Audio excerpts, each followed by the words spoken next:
A sigh escapes her lips, reddened by lipstick. Her dark eyes scanned the warehouse once more. The place was a bit unusual for a meeting.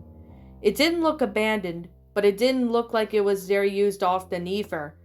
The woman ran one of her hands through her short black hair, then picked up her cell phone. A number appeared on the screen, and in a matter of seconds, 3 calls later, the person on the other end of the line answered. Yes? The male voice on the other end of the line sounded a little confused, as if he didn't know who was really calling him. Of course the number was different, but that made the woman arch an eyebrow in curiosity and cite confusion. Hope I'm not disturbing you in any way, Frederick.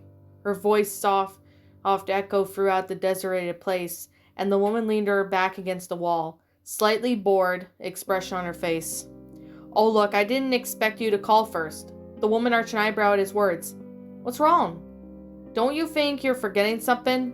You're the one who called us here, she said, taking a few steps away from her wall. Her senses screamed as she felt that something was wrong.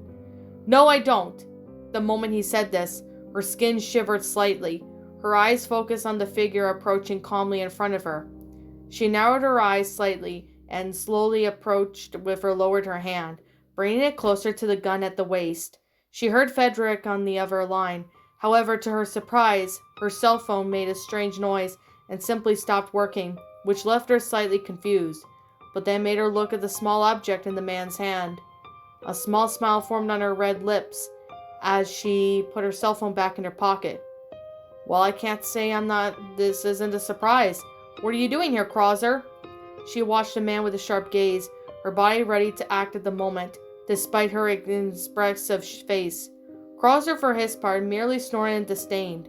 Imagine my own words that you come after a sample of yourself. From what I've seen, I could tell you're his personal, plaything, he said, taking a sharp look and equally sharp words. Ida just cocked her head to the side slightly, a smug smile threatening to appear on her lips. Jealous? She teased.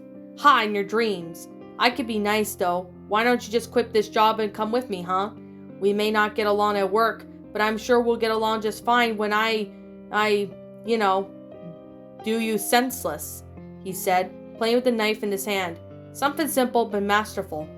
Tempting but sorry. I'm not interested in the man who only cares about, she said, circling him slowly. Her movement was soon followed by his. Too bad, but unfortunately for you, you're going to have to come with me. I was just giving you a chance to at least have a little pleasure first, Krauser said, stopping walking for a few steps, and the woman, slight confusion crossing his arms.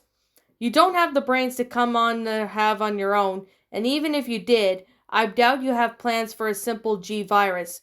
I assume that you're working with someone. She stopped talking for a few moments, observing the reactions she would get from him. Krauser, for his part, remained expressionless.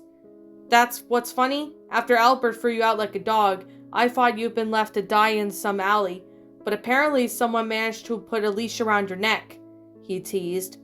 You really talk so much, you follow that asshole's orders without even thinking twice, without even knowing what for. Maybe if you pay close attention, Ida, you'll see who's the real dog here. Krauser spat back and Ida just arched an eyebrow. I think you're confusing with something. Wesker pays very well, and that's it. As long as he pays what he owes me, I don't care what his motives are. Krauser smiled at the answer. And that's where your fault lies, she said this. Ida grunted slightly in surprise as she felt the ground shake. The woman blinked for a few seconds when she saw Krauser jumped away. An impossible leap for any just ordinary human, that's for sure. However, what caught her attention wasn't exactly the jump itself, but the concrete had been destroyed where the ex-military man had stood. Ida crouched slightly and shielded her face with her arms. Shortly afterwards, her eyes caught a sight of the huge creature emerging from the ground. It was a man that was still visible and had a straight dark hair. His clothes were neutral and torn due to the mutation. His right eye was gone, replaced by a huge eye to his right arm, and this eye was watching her intently. Its hand had lengthened and its fingers had been replaced with claws. Its left arm grew abnormally, but otherwise remained humanoid in appearance, with fingers that were still human. You're not the only one with information, Wong. Frederick is no longer your problem, Krauser said loudly, waving his hand and cleared the stain before jumping up to the skylight above. He passed through the glass with ease and exited the place, leaving the woman alone with the creature. Ida clucked her tongue in inconvenience. The whole thing was a setback, and a big one. She quickly reached for her gun in her waistband, and she doubted that she'd be able to kill that thing with just a pistol and a few bullets. The rest of her weaponry was in the car, if she could get there.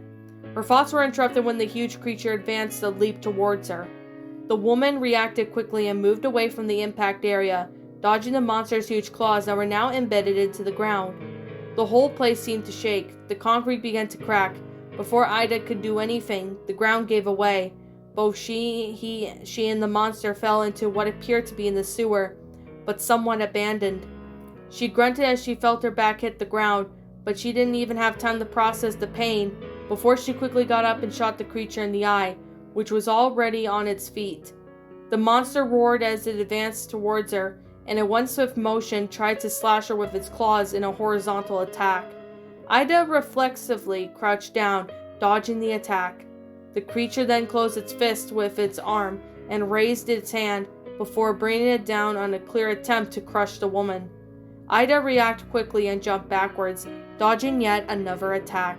Her eyes stared briefly at the broken concrete below the monster's fist. She had a good enough experience with those creatures to know the whole thing was infected with the G virus, of some kind of variant. Whatever it was wasn't good. The woman raised her gun and fired at the eye, backing away as she did so. The creature roared again and tried once more to attack her with its claws. Ida prepared to dodge, but she was taken by surprise when the creature interrupted its own attack and grabbed her with its own arm. The woman grunted as she felt a strong grip around her body and struggled as she was lifted into the air. She could probably crush her, if not the force of the grip, certainly by throwing her to the ground. Then she quickly grabbed her knife and viciously stabbed the hand of holding her, forcing the monster to release her free.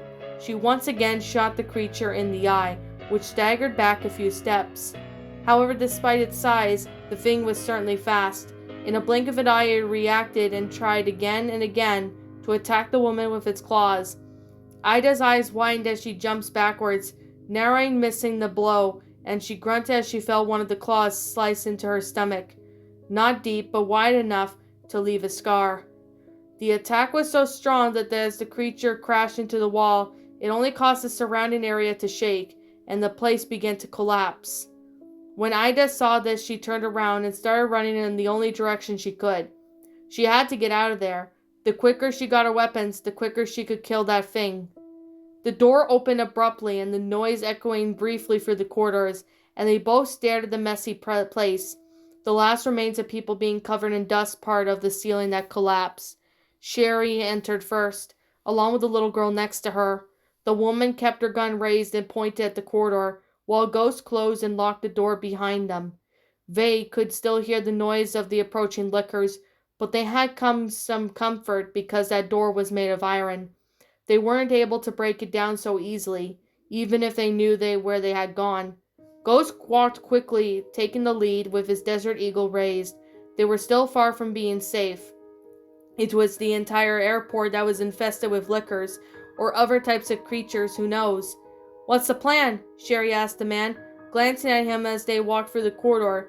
He was an unknown figure, but he had certainly had more experience than her in this kind of situation. It was smart and logical to follow his orders. For the time being, at least, she didn't even know what to make of the situation. He didn't reply for a few moments. Ghost wore slightly a thoughtful expression beneath his mask. "Take you two to safety," he replied for a few moments, checking a room and with the door open, and left the corridor. There were a few zombies on their feasting on some bodies laying on the floor. "Ah, more of those things!" the senator suddenly shouted, attracting the attention of the zombies, causing the agent to move and give an annoyed look. The windows were intact, and as soon as they didn't know whatever creatures were around, Ghost decided just to close the door. He wouldn't risk shooting and attracting unwanted attention, and it wasn't worth using his knife to kill the distracted zombies. "You're not going to kill them?" the senator exclaimed again, louder than either of them liked. "I think you better not speak so loudly. I don't want to attract any attention," Sherry said, looking at him neutrally. The senator stared back, in disgust invisible in his eyes. He wants to leave those freaks alive, wandering around. What was to say those things won't follow us and kill us later? Ghost sighed and then turned to the senator, staring at him with sharp eyes. Raise your voice again and I'll kill you, he said, his low voice and cold, his eyes staring steadily at the man, who was feeling increasingly crowded frightened by such a look. Sherry had looked with the mask on with the slightly wide eyes. The image she had of him being one of the good guys was slightly erased. I'm sure that won't be necessary, she said firmly, standing between him and the senator while staring deep into his eyes. His eyes were a deep, intense blue. They had great power and capacity for imitation, such as she never had seen. There were also no sense that she had felt as if he was watching her soul, but at the same time, there was an unfamiliar feeling about them, as if she had seen them before. The man sighed again. He seemed to want to say something, but just let it go and turned away. The girl stared at his broad back for a few moments, trying to remember where she had felt the sensation before. Then she had turned to the senator and gave him a reproachful look, only to return to the little girl's side and follow the agent. You said you're going to take us to a safe place after what? About you? Sherry asked, looking at him this time, focusing on her surroundings. I'm gonna do my job, he said, simply answered, checking both left and right. Arrived at the intersection near the corridor. There were fresh blood smeared on the floor and could hear loud grunts coming from the distance. And what is your job exactly?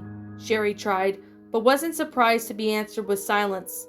She suspected that he would do just that, but even so, she wouldn't stop trying to get some information. As they walked down the corridor, Ghost's device suddenly beeped as he put his hand to his ear. Ghost here. The utterance distracted Sherry's attention. As she listened in an attempt to hear whatever he was trying to say to his people. Of course it was a futile attempt, but maybe she could hear something. HQ to Ghost. We have information that the Will Pharma lab has gone to self-destruct. The voice on the radio went silent for a while, and Ghost frowned under his mask, slightly surprised by the information. Repeat, HQ? Ghost said, looking around quickly before focusing on the radio. The Will Pharma laboratory went into self-destruct. We don't know exactly how, but someone broke in and ransacked the lab. Frederick has left the premises, he muttered, something low, but then turned away and saw Sherry approaching. What's wrong? She asked, with an arched eyebrow, and Ghost just stared at her for brief moments before turning away again. We got some external motion visualization, Ghost. There is something moving through the sewer fast. We're picking up 2 signatures. Ghost sighed briefly. His missions were almost never smooth sailing. What's the position? Ghost asked. They're heading straight for you, probably underground. Roger that. Ghost finished the brief conversation they had before they turned away. His eyes met Sherry's, who was looking at him with somewhat intently. She was being careful around him, but what seemed obvious is that she was trying to get him as much information as she could out of him. Is something wrong? She asked again. Before Ghost could answer, they heard a distinct growl of lickers nearby, along with some zombie grunts.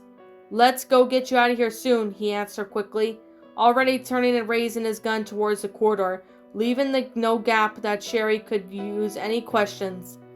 As they neared the end of the corridor, they focused their eyes on the approaching lickers.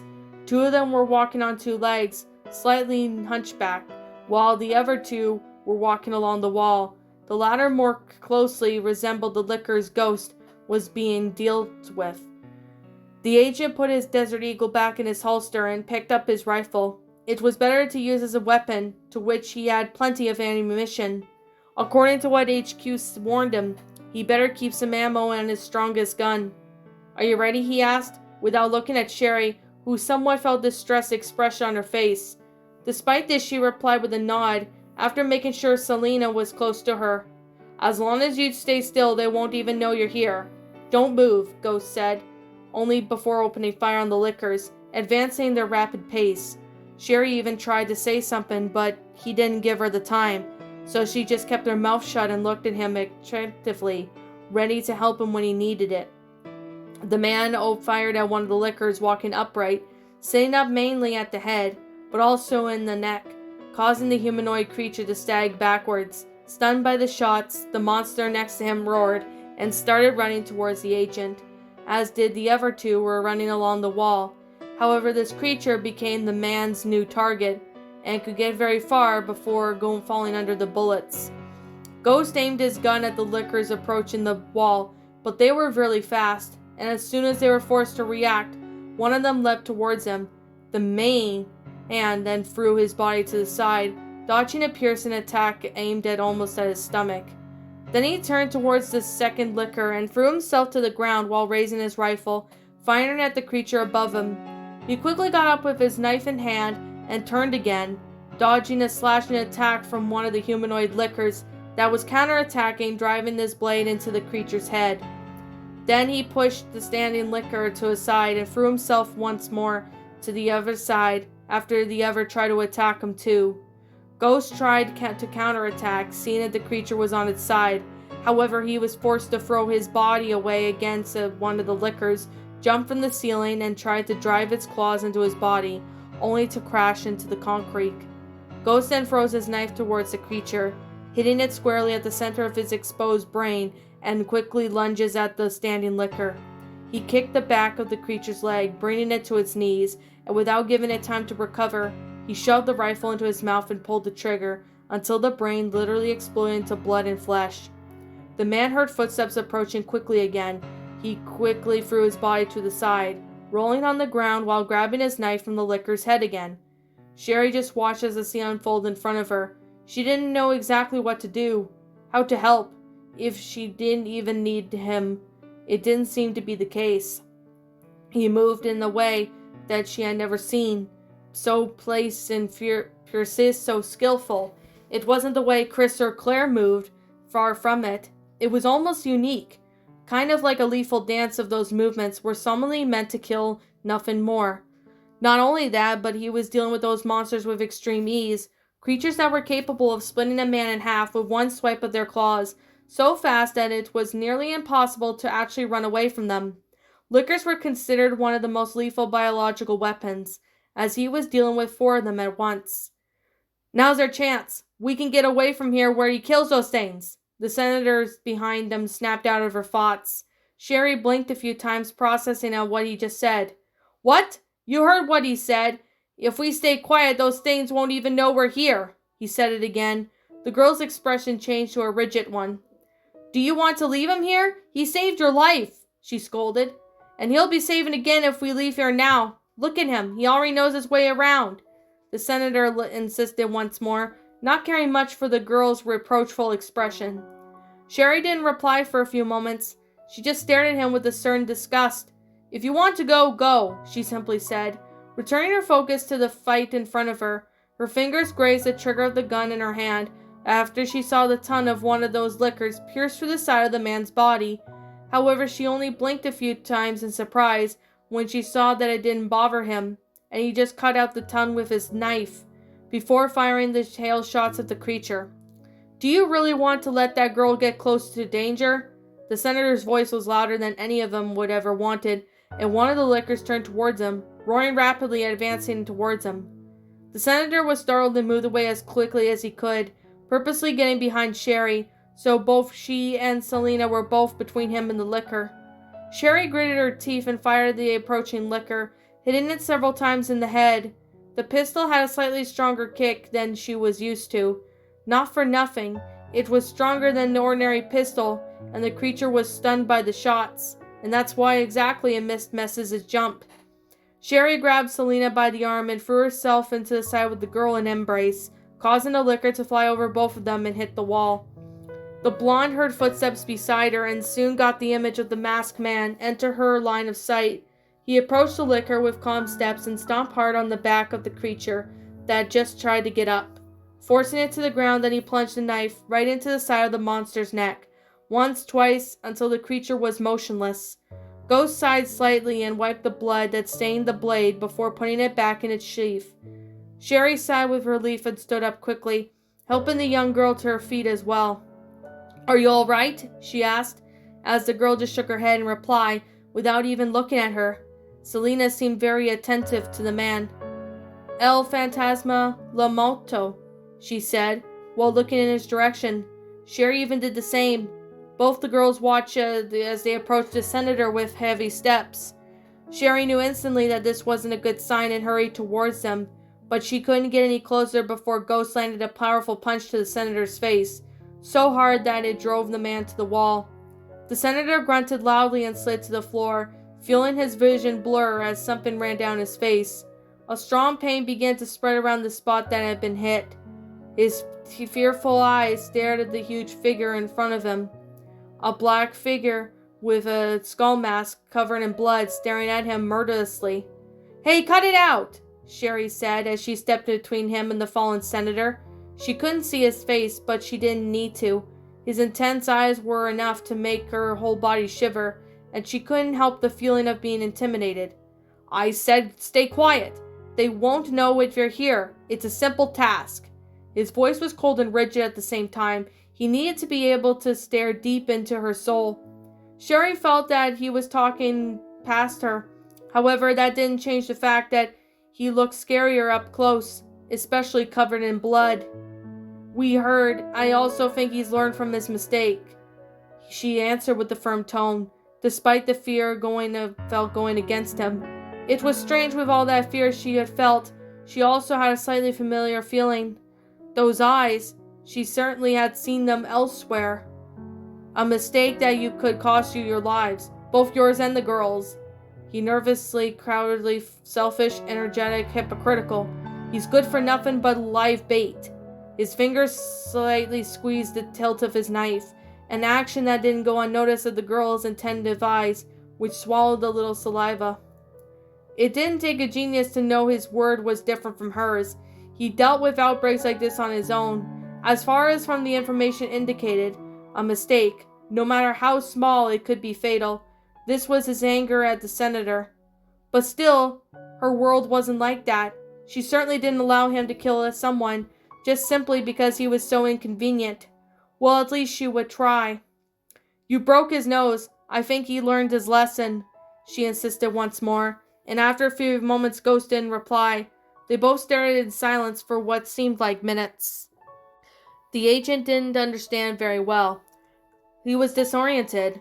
He could very well push Sherry aside and put a bullet in the senator's head, especially knowing that he was the one of the main suspects of the G-virus smuggling and a competence of Frederick. He could simply say that she didn't give him orders and get it over with. However, he couldn't, or rather he didn't want to. As he stared deep into the girl's steely eyes, he felt that something that he could never imagine before he felt one day, kind of pride growing in his chest. She looked very much as he remembered. She was no longer in the frightened little girl she had before. She was strong enough to face the nightmares alone now, strong enough to go up against not the biological weapons, but people like him.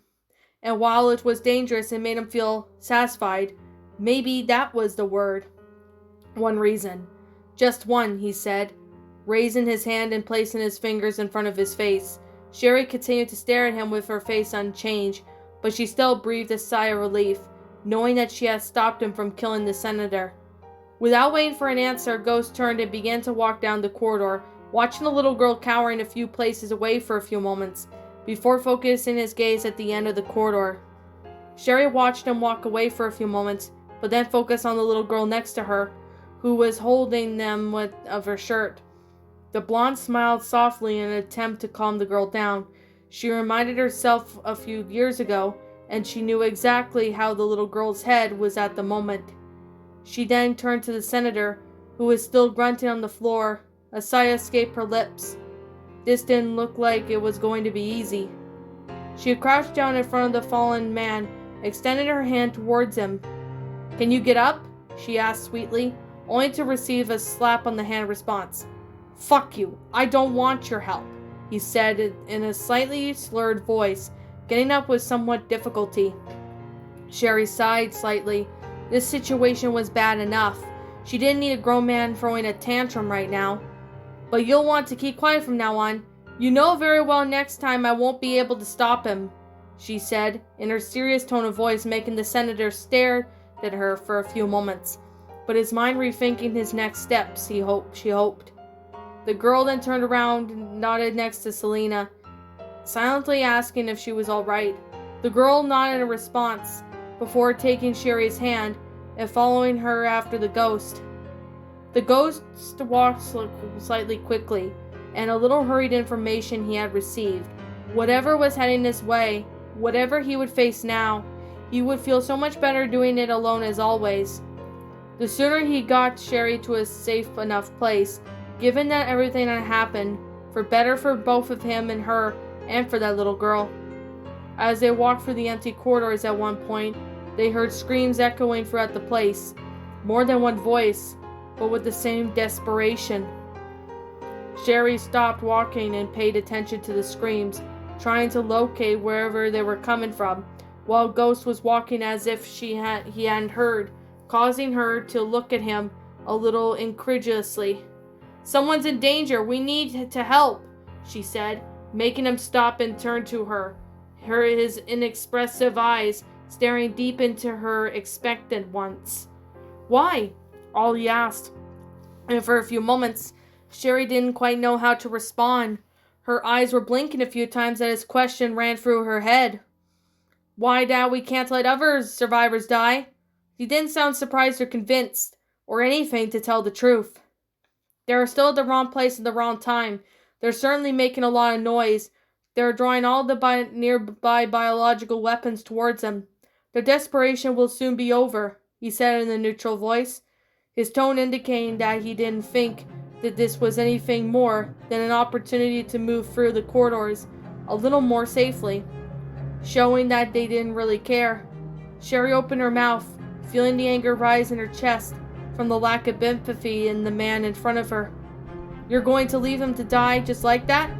And I'm going to help a woman with a scared little girl, along with the senator. You can't save everyone, and you never can." Ignoring that tone indicated there was some trauma that made behind the sentence, Sherry shook her head and clicked her tongue in disdain. "If you won't help, I will," she said, starting to walk hurriedly towards the screams. Ghost stopped walking and took a deep breath. They didn't have time for this. "Don't be an idiot. What about the girl?" he said, looking at the woman who had just stopped walking after them. "Back at the terminal, I saw you try to run to save her. Maybe cold enough to leave the civilian died, but an innocent little girl? I don't think so," she said, looking over at him over her shoulder. "Well, apparently she did manage to read a bit about him at the time," which made Ghost cluck his tongue in disgust. He wasn't used to this. He felt restless and nervous and even a little anxious, all because of her. Was a single night enough to make her such an impact? His training could have taken care of that. If not the training, then his experiences afterwards. But as it turns out, that wasn't the case. He glanced at the little girl. She didn't seem to be wanting near him, as she looked at him tearfully at Sherry. "Let's get this over with," he said, walking towards Sherry, who disguised a small smile appear on her lips when she had saw him walking towards her, and Selena immediately grabbing her hand. "What? Why?" A single look from Ghost was enough to make the senator shut up and simply start following him. He wasn't stupid enough to open his mouth once more. His face still hurt like hell. Sherry wanted to say something, even to tease him a little, as she did that with Chris in similar situations, but she was smarter than that. She knew he was far from being like Chris. After whispering to Selena to stay close to her, the girl began to run alongside the man. After a while, they reached a long corridor. There were 3 people in front of them, 1 man and 2 women. They were standing in front of the double door of the room that was probably locked. The man had an iron bar in his hands and he was using it to ward off some zombies, while the other 2 women were trying to open the door. The problem was due to the screams, and worrying numbers of zombies were approaching. Along with them, some lickers were running towards them. "I'll take care of the lickers," that's all Ghost said before he started shooting. Sherry looked at him for a few moments before turning her gaze to all those zombies. "Stay here, Selena," she said, before raising her pistol and firing at the zombies as she quickly approached and drawing the attention for herself. Stu steps forward. She aimed her pistol at 2 different zombies in the head. Another step and one of the zombies in the group tried to attack her with its nails, probably with the intention of scratching her to infect her. However, she dodged and fired again. 2 zombies ran towards her. She shot one of them, but she went to shoot the other. She felt her forearm being grabbed. The girl quickly kicked the leg of the zombie that grabbed her and plunged a knife into the head of what been the woman until recently. Before she could pull the knife towards herself, she felt her wrist being grabbed by an icy hand, and her eyes focused on the zombie that was crawling on the ground and trying to bite her arm. The girl quickly turned her body and shot the undead in the head. Quick footsteps approached, and she focused her eyes ahead. In reflex, the girl threw herself into the side while kicking the leg of the zombie that had ran towards her. Quickly, she moves away from the wall, dodging an attack from another zombie, and in the process, shooting it in the head. She turns once more and fires 2 more shots, turning and firing at the ones that have fallen. After making sure she was no longer surrounded, she ran towards the 3 survivors ahead.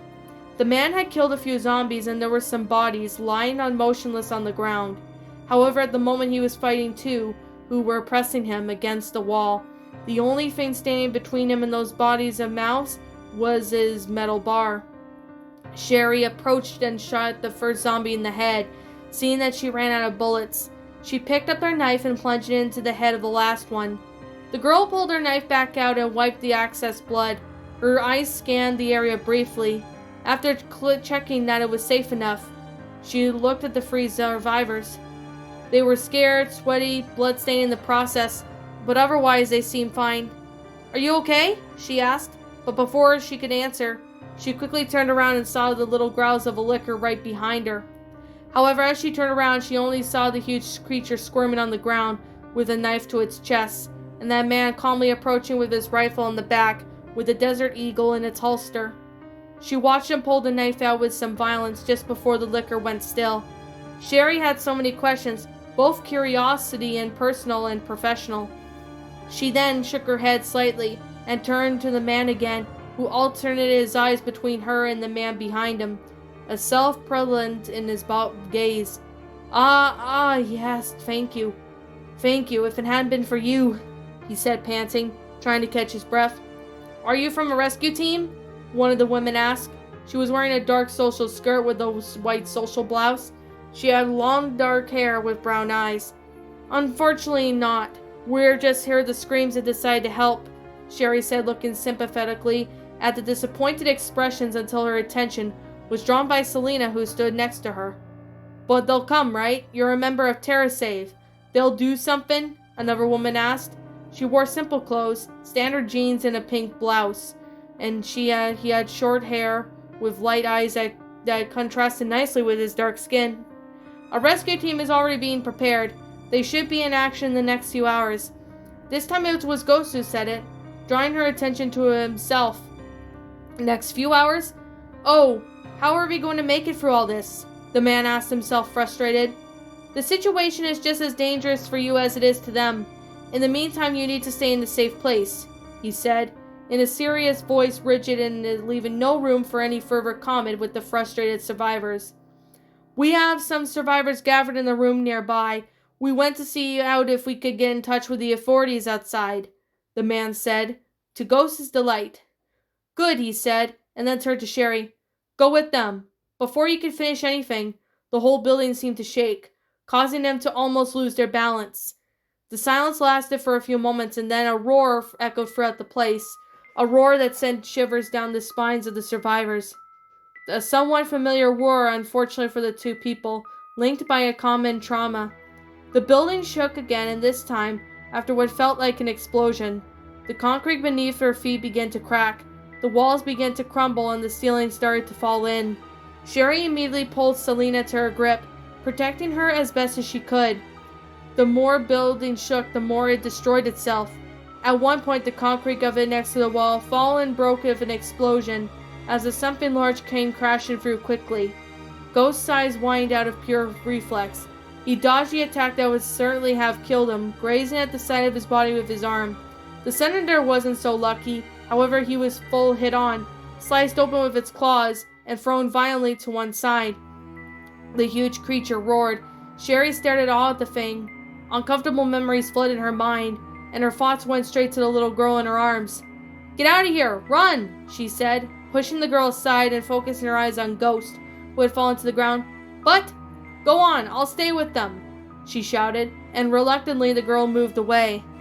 At the moment she did, however, the creature tried to crush the fallen man, and the force of the blow was so great above the groundway that the three bodies fell into the abandoned ground below. Due to her regeneration, Sherry recovered quickly, and her blue eyes met the animalistic yellow of the creature's. Now it had its focus on her. Sherry raised her gun and clicked her tongue, and as she remembered, she was out of bullets.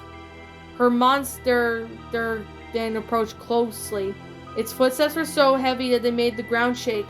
The creature's tail moved, its tip being long, bringing back even more memories. However, unlike what she thought, the creature didn't attack her. Instead, it gently touched her face, as if it was giving her some kind of caress. This left her confused, stunned, and disgusted. The strange moment was soon interrupted by a shot in the eye from the monster's arm. The creature roared and staggered backwards, being hit several more times by the shots. Sherry looked away, focusing her eyes on the man who rapidly approaching the creature. He was bleeding from his wounds, but certainly hurt a lot, but he ignored the pain and walked on regardless. Soon he grabbed something from his back. "Cover your ears," he shouted. Realizing what it was, Sherry closed her eyes and covered her ears, and when the stun grenade exploded, she soon felt herself being pulled hard into the side. Opening her eyes, she saw the man advancing against the creature. He looked angry, and only then, after watching them move towards that thing, watching him shoot the stab of the monster's shoulder, she did realize how familiar his back was.